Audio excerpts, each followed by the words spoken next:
Hey everybody, welcome to another episode of Classes of Mail. My name is Alan Gigax, and today we are going to finish the JCAM. We will have read the contract from cover to cover. So that is pretty awesome. We're going to get that done, and then we're going to talk briefly about what my plans are for the next season and where the podcast is going to go from here. So for now, let's get this finished. A side note, this recording crashed just a second ago, and so I'm starting all over from the beginning. It was only a little bit in, and I had just announced that I am going to read the boxed portions, the contractual language, in my Southern gentleman accent for old time's sake, just for the sake of nostalgia, and then the recording crashed. So I'm going to take that as a sign that maybe I shouldn't do that. So I'm just going to read it as normal. And with no further ado, let's go. Article 42, Energy Shortages. In the event of an energy crisis, the employer shall make every reasonable attempt to secure a high priority from the appropriate federal agency to obtain the fuel necessary for the satisfactory maintenance of postal operations. In such a case, or in the event of any serious widespread energy shortage, the employer and the union shall meet and discuss the problems and propose solutions through the Labor Management Committee provided in Article 17. The preceding article, Article 42, shall apply to city carrier assistant employees. Energy shortages. Article 42 was first added to the 1975 to 1978 National Agreement following a national energy crisis during the early 1970s.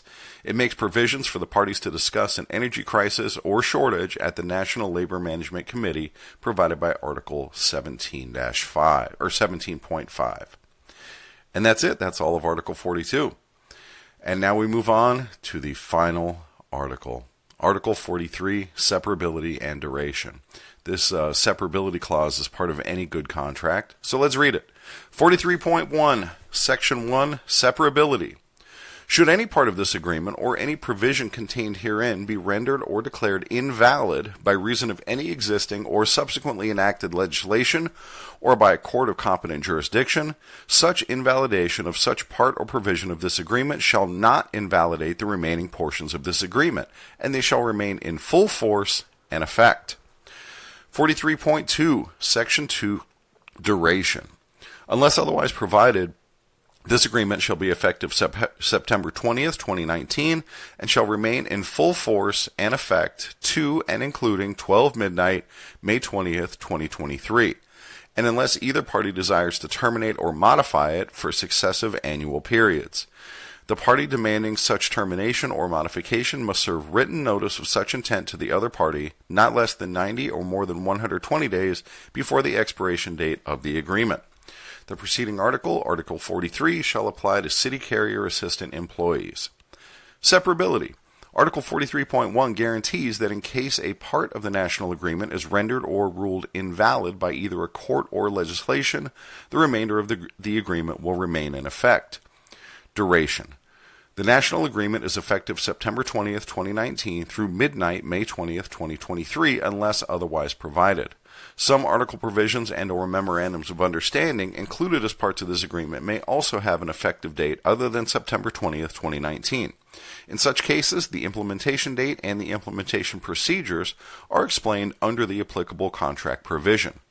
The agreement would continue in effect for additional one-year periods beyond May 20th, 2023 if neither party gave the required notice of intent to terminate or modify it between 90 and 120 days prior to the expiration date. In the past, the parties have always begun negotiations for a multi-year national agreement as the termination date of the current contract approached. And guys, that is the end. Done and done. That is really satisfying. It's been nice to go through this contract with you. I appreciate you guys listening.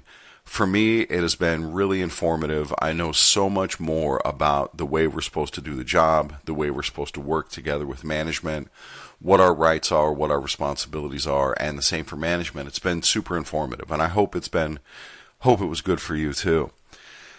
So going forward, this will be the final episode of Season 2 of the Classes of Mail podcast, and I've taught most of what it takes to deliver the mail. There are still going to be details that come up here and there, and there will be episodes addressing those, like how to do your edit books, for example. That will be an upcoming episode at some point.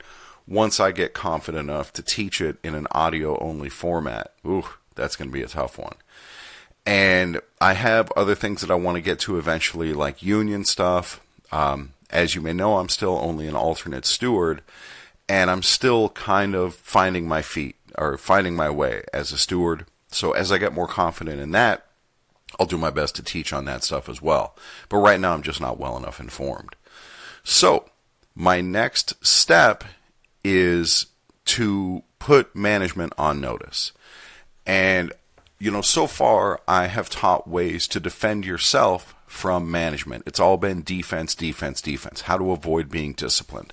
How to avoid getting in trouble. Things like that. What your rights are, what your responsibilities are. All those things have been covered. There's still more to cover, but, we've gone through all these episodes, so you know. But management always has this advantage over us. And the advantage is that they know how we're supposed to do the job, but we don't know how they're supposed to do the job.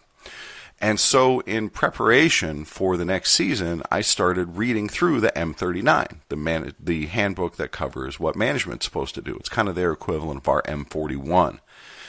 And just in the first couple of pages, I found so much stuff that management should be held accountable for that's not necessarily happening, or not happening to the degree that I would like to see it happen.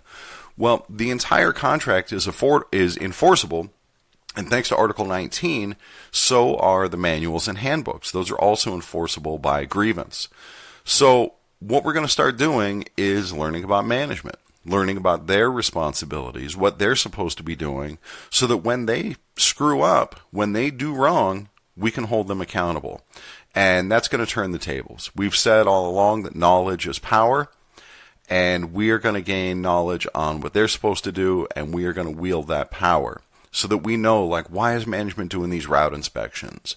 And why are they doing, why do they have us scan these things? Or why this or why that? And when you know that, it's very empowering. Just like management has that power. Just like when the cops pull you over and you feel this nervousness because they know the rules that they're trying to enforce, and you have really little idea about what they're supposed to be doing.